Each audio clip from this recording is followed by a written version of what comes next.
She's a Mona Lisa. Everyone's lining up to see her.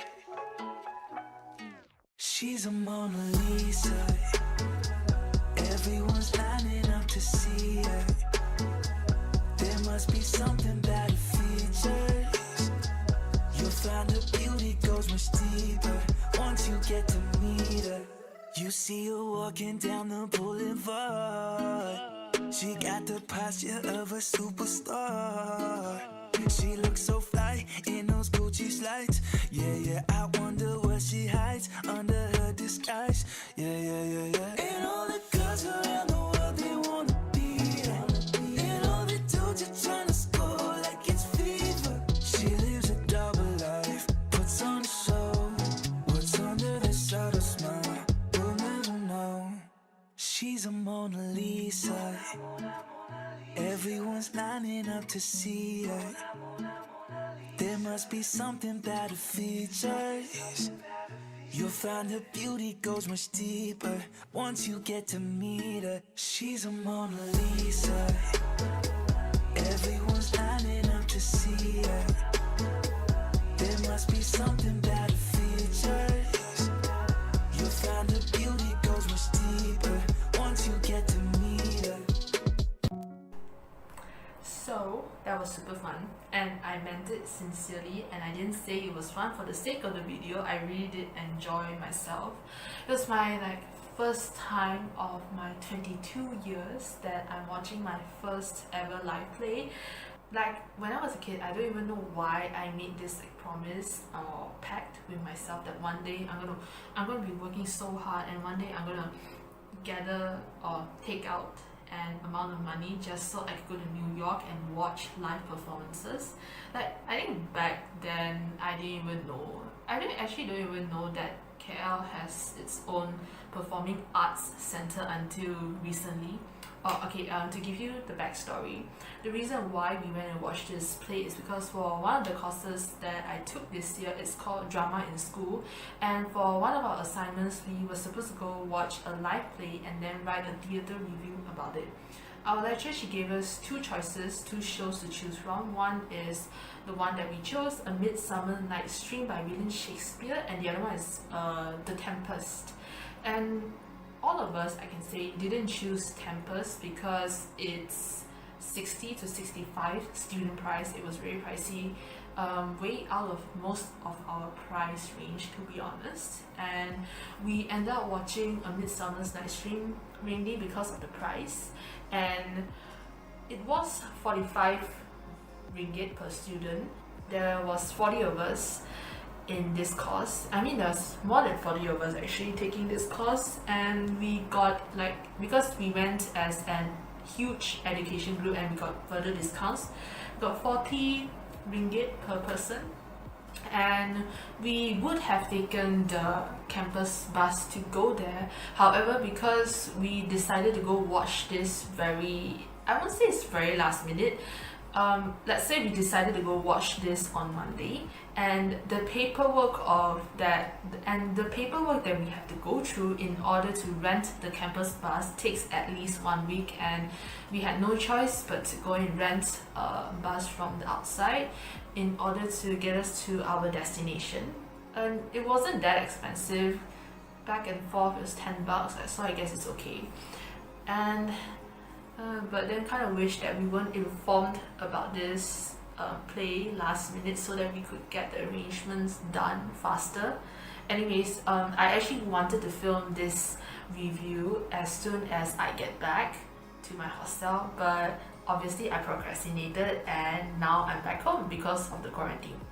Oh yeah, The Tempest, if we had chosen to watch The Tempest would have been at the end of March, and that was during the timeline when I think it's actually today. I think it was one of the dates is the 26th of March, and we wouldn't have been able to complete this assignment without finding an alternative way, because I honestly don't even know how. The lecture's gonna settle that, probably just gonna watch some live play on YouTube that was being recorded and put on YouTube and do a review about that. But thank God that did not happen. Thank goodness we chose to watch it earlier at the end of February, long before this lockdown even happened. And we arrived at that place. My mind was like so mind blown about how aesthetically built the entire place was. Instead, like I have no idea why, but I was kind of expecting like some sort of rundown area. Like, not say rundown, it's like areas that are not being constructed fully yet. They're like not finished being furnished and stuff.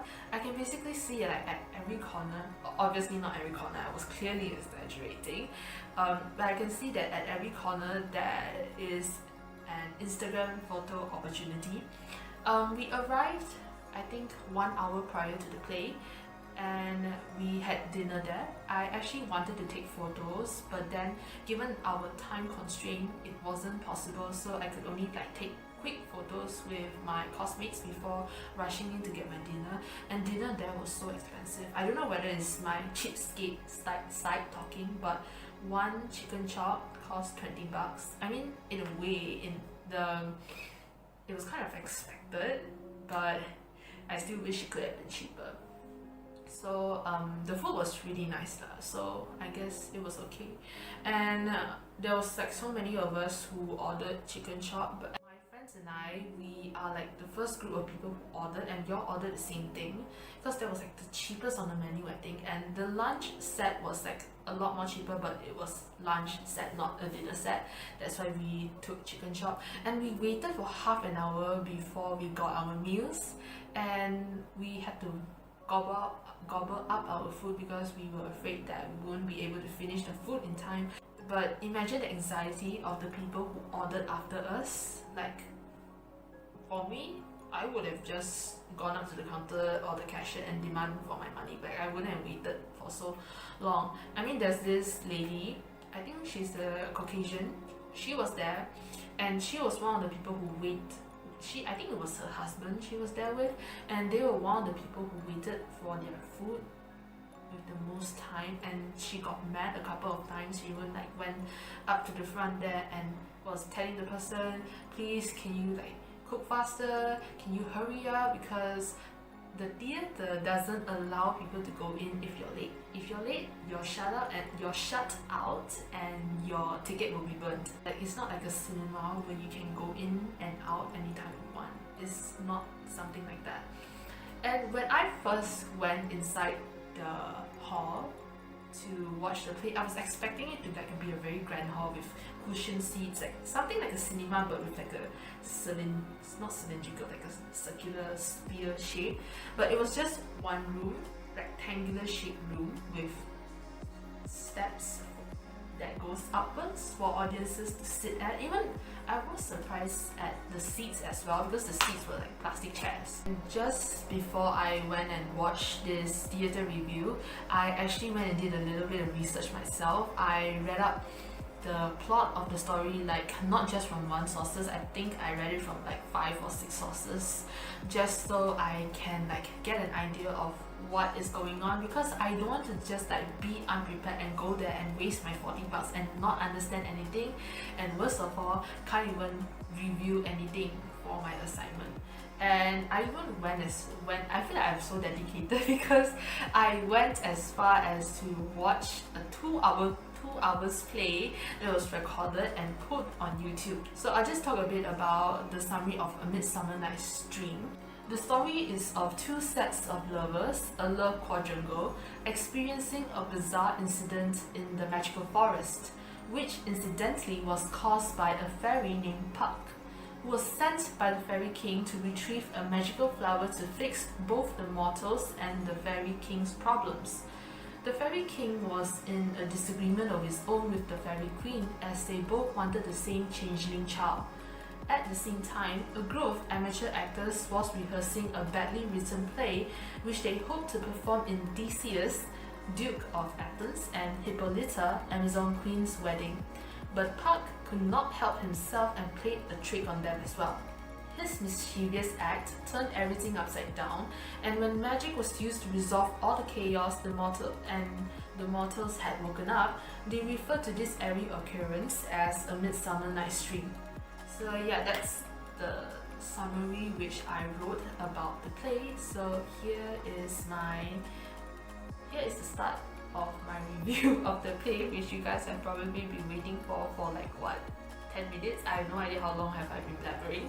The group who did the play A Midsummer Night's Dream is Demystified KL Shakespeare Group. In my opinion, they did such a splendid job in telling the story on stage. I was reading this board outside which says that which actor is playing which character, and there was only 6 people and they have to play over 20 characters that appeared in the story. They cannot just simply cut like any important characters out. And in the beginning, before I went in, I honestly thought I would have such a difficult time in differentiating who is playing which character, but thankfully that did not happen. When I was watching the play, everyone distributed their roles clearly. Like in the beginning, before the play even began, when the actors, there was no guys, when the actors were introducing themselves as well as which roles, which characters they would be playing, they were very clear about that, except that when they did that, I tried to pay attention, but I could not remember so many characters at the same time, even though I knew which character did what in the story. I noticed that it was like an all-male cast, which was very amusing to me in the beginning because I was wondering how were they planning to portray the female characters. And I heard this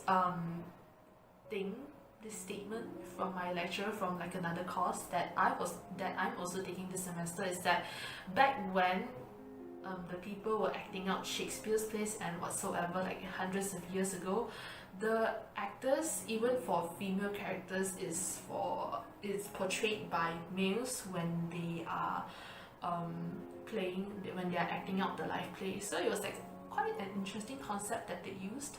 The costume that the men had on is actually quite simple. They only have plain white shirts and long brown pants and painted their face white. Like that was it. Like if they have to portray female characters, they would put like bows or like wear those like skirts which you can take off and put it on like really quick. If one of them was playing the Duke of Athens, he would be holding a sword and wearing like a crown thingy. I have no idea what's that called. It's like some sort of war helmet. If they were playing Hippolyta, Queen of Athens, she was dressed in a Wonder Woman's crown because of the pun. So I had to give it to these actors for their time and dedication of putting up such an amazing play. I mean, I keep saying that it's amazing, and when I was telling all about it to my parents, they were telling me that the reason why I thought it was amazing because it was my first play. Okay, maybe that was partially it, but I gotta give it to the actors. They did like a really splendid job in portraying the characters, because I noticed that one actor has to at least juggle between 2 to 5 characters in the play, and imagine the time and the dedication they gave, that they put in order to make a play a success, and at the same time have the audience understand which character that they're playing at the same which character that they are playing. And it's not an easy thing to do, because for people who haven't gone through the story yet, I'm not reviewing this play as someone who has not even watched or know the story. I know the story because I read it up, and it's not an easy thing to do, to get everyone to understand what is going on and to get everyone to enjoy what is happening on stage, because not everyone is going to be a literature or a Shakespeare fan. When I first went into the hall, okay, let's call it the theatre room, the 6 actors, they were rehearsing, they were warming up in front all of us. There was no backstage, there was no curtains, and the only props that this play has is like the puppets who are acting as fairies, some shadow art, some lion, a donkey's head, like a mask thingy. It's not even a donkey, it's a mule actually, and three sticks that act as trees. And the reason why they have chose to portray their play using like as minimum things as possible, I partially think, I think one of the reasons obviously is to save cost, and the other one is to, you know, let the audience's imagination run wild. Like, what if we can, like, the tree that they put up is not even like an actual tree. There's no leaves, there's no branches, it's just one stick covered in colorful ribbons. That's it. And you can imagine, like, maybe you want, as an audience, like, everyone has like a different imagination, right? So as an audience, maybe this person will imagine the tree as an enchanted tree, the other one will imagine it as like any other trees that you see on the street, and the other one might imagine the tree as something that glows in the dark. Who knows? It's imagination. You can imagine whatever you want. There's nothing wrong with that. Even though the hall was small, but the actor's voice projection was like very loud and super clear. I'm not sure whether the people at the back could hear it as clearly as I am, because I was sitting at, I think, maybe the 5th or 6th row, but I could see everything like so clearly, and there wasn't much going on stage at the same time, which is actually really good considering that they have nothing to hide behind, as in no curtains, no backstage to hide them from the audience, which is good because when there's nothing much going on stage, the audience, they will tend to focus on the actors who are currently speaking. And like, you can hear everything so clearly because everyone was so silent. I don't think anyone's phones wasn't switched to silent or on vibrate. And I remember okay, because like I wanted to do the review as the best that I can, I brought, oh my god, my nose is so itchy. Because I wanted to do my review as the best as I can, I don't want to leave out anything. So what I did was, I brought my notebook, I brought my pen, and my hands did not leave my notebook and my pen during the entire play. Like anything, even like the smallest detail, I'll just jot it down. Oh, and this came to me, this basically came back and bit me in the ass, because when I was writing halfway, sometimes the actors, they need, you know, like live drama, right? You need lights out, lights on, lights out, lights on, and the actor was at the front saying blackout, and suddenly everything blacked out, and then I couldn't see what I was writing. And I did this very idiotic thing where I basically, this is the book, I basically put my book right in front of my face, and I was like writing, still trying to look at what I was writing, but it was impossible. And my words, like, you know, when the lights are on, I can see the lines, so I can write row by row very nicely. But when it was blackout and I couldn't see anything, my words are just getting bigger and messier all over the place. Like literally, I just like couldn't see anything, and the actors was like still acting something at the front. Like there's like one tiny spotlight, the follow light at the front that was only for the actor or for the narrator, and I couldn't see anything, so I had to like write like this. I have no idea what I was writing. When the lights were back on, I could see that I have made my big messy scribble on top of my page. Because I was sitting at the front, I could see and hear the actors' expressions and their voice projections so clearly. Like at this one point, one of the actors got so agitated when portraying the character, like literal spit was flying out of his mouth, and some of the audience saw it and we all laughed at it because we all thought it was very funny. And one more thing I noticed is that when the actors who are playing the female roles are all taller than the actors who are playing the male roles, and it was like very amusing. You can see like the two girls, I mean, they were arguing over which guy they want and so on, and then you can see that they are like significantly a lot taller than the guys. Not a lot, like at least half a head taller than the guys. It was like so weird to see because usually girls are like shorter than guys. I kind of wish that this what's his name, June, I think it's June. I kind of wish that he sang more because his voice was like super good. I really enjoyed it, and I actually even went as far as trying to find whether he posted any singing videos on YouTube. but I couldn't find anything because there was no such thing. He didn't post any of those things. So I actually, like, the more I try to think about how he was singing, the more I forget, because you know, like, I forgot where I read this. It's like the more frequent you thought of a particular memory, the quicker it fades away. So what I can remember now is that this guy sings very well, but I cannot remember what he sounds like. It's not because I've been obsessively thinking about how he sang in my head. It's just that I only heard his singing once, and I don't even know the lyrics. So like, how can I remember something that I first heard? I can't repeat whatever he sang.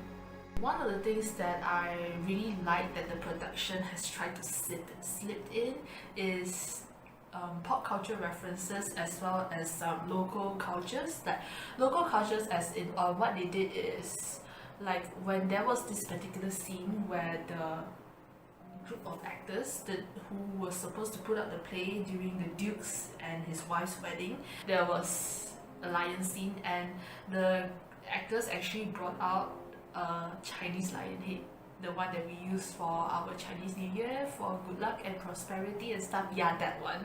And it also had some shadow art, because when there's this part of the story where they were telling the origins, or rather the history of how this magical flower was created by Cupid, they were using shadow art to do that.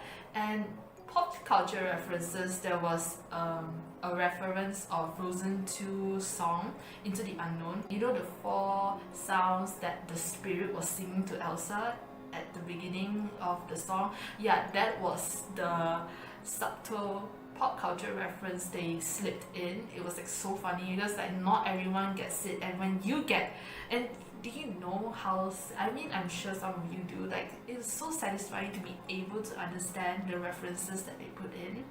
And not only that, there was a pop culture reference such as Wonder Woman, because when Hippolyta came out, she was like, oh, I'm from Amazon, and blah blah blah. And then I think he mentioned something like, oh, I'm Wonder Woman's mother or something. It was like, I think he mentioned that. I can't remember that part, but there was mention about Wonder Woman because of Amazon. Like, he even wore like Wonder Woman's crown actually. And there was also where this part, Helena and, oh, what's the main character's name? Like the 2 female characters, when they were telling each other about how they were going to be best friends, or not best friends, like when they were trying to make up with each other, they were like doing this personalized handshake. It was like, that is a thing that doesn't exist back 400 years ago, 4 centuries ago. And there was also a mention of Britain's Got Talent. Like, I wrote this review, I'm like, my laptop is right here right now actually, and this is my theatre review that I am quite surprised that I didn't keep referring to. I wrote that there's a Britain's Got Talent section here, but I honestly, now that I think about it, I can't even remember why I even wrote that. I mean, it must have been true because I wrote that in my notebook, but I just can't remember which part of the play that they reference Britain's Got Talent in. So the play received a full house. Not only us, Tassel UCAM was there, there was also, I think, 3 other campuses were there. IPG campus, Pendidikan Islam, and UCSI International School Spring Hill, and like the crowd was so genuine and gave like such generous reaction towards what the actors were putting, to the performance that the actors were putting up. Honestly, the actors deserve the reaction that they were given. At the end of the play, there was a Q&A session, which I was really glad that they had, because it allows them to be engaged with the audience even more. And one of the things that I was really surprised to learn is that all of these actors, they are full-time actors. I thought that they are just part-time actors with like maybe a 9 to 5 p.m. job, but no, they're actual actors, which you gotta admit something to admire, because I'm pretty sure performing in Malaysia Malaysia doesn't have a stable income, but what do I know? I have no idea. I also asked a question after summoning my courage and so on, and I asked how they distribute or assign roles to each other. Like, did they have auditions amongst themselves? Like, when I was asking that, I was like low-key afraid that I would get laughed at, because I don't know whether that was considered as an intelligent question, but I was like genuinely curious about how the roles were distributed. And the answer that I got back was that the roles are assigned to each actor based on how they want the play to turn out. Like, for example, the taller guys are the female characters. Like, that was the thing that I was talking about earlier. That was like one of the examples of how they assign roles to each other. It was revealed that this idea came to the director in August, and the cast attended a puppet workshop. The puppet, they used puppets in this live play because they wanted to portray the fairy queen, the fairy king, and Puck. Using puppets to portray the fairies who were like flying around, doing mischievous deeds, fighting here and there. It was like quite interesting to watch. Like, they even had those like tiny hand gestures. And they went to the workshop, the puppet workshop, back in October, and then they started their rehearsals in December. And they basically spent like 2-3 months working on this production. And they were saying that the more they rehearsed, the more they find it easier to incorporate amusing or humorous factors into the play, because most of where the funny things came from is when they were having their rehearsal. And Demystified had their performance at KLPAC for like I think 4 days, 20th to the 23rd I think.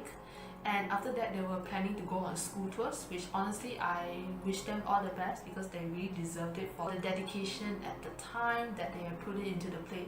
This is a sentence which I probably like repeated at least 5 times for this video.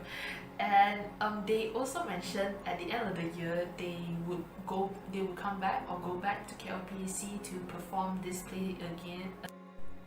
So that's basically it, I guess, for my amateur theatre review. It's actually my first time doing it, and I actually plan to record it like in an organized way, like, you know, based on categories. But as soon as I pressed record and started talking, everything came to my brain and just came spinning out my mouth. So goodbye, organization.